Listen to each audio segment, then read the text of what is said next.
60 Minutes, Rewind. Now what I'm saying is this. I would like for all of us to believe in nonviolence, but I'm here to say tonight that if every Negro in the United States turns against nonviolence, I'm going to stand up as a lone voice and say this is the wrong way.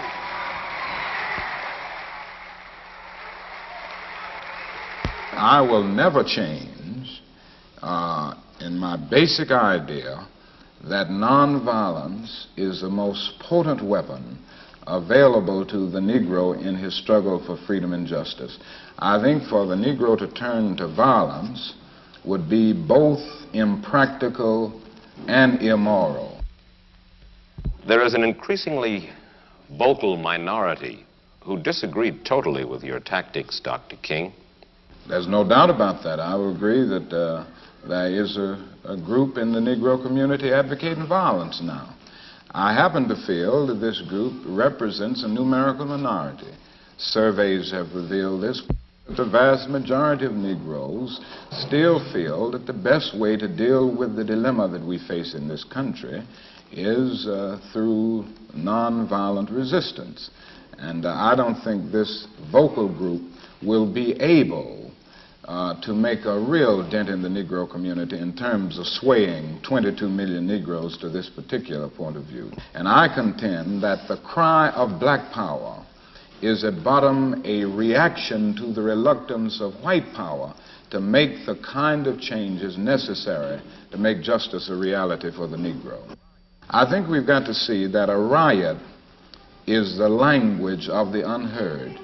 And what is it that America has failed to hear?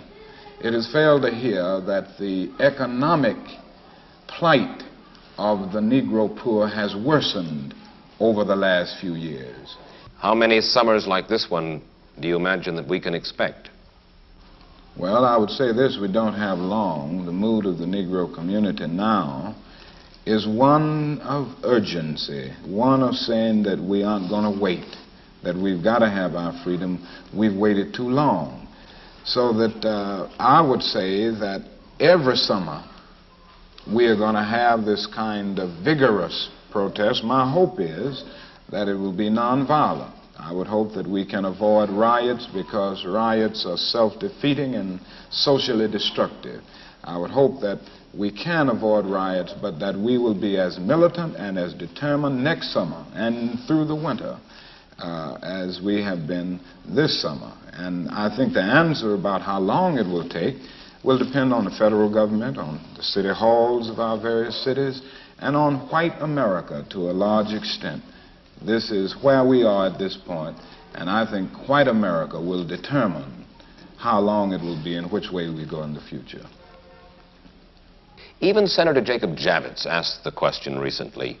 He said that he was a slum resident, but he and some of his fellow Jews were able to make it out of the ghetto on the Lower East Side. The same thing is true with lots of Irish, Italians. And he asked the question why the Negro finds it so difficult to make his way up out of the ghetto.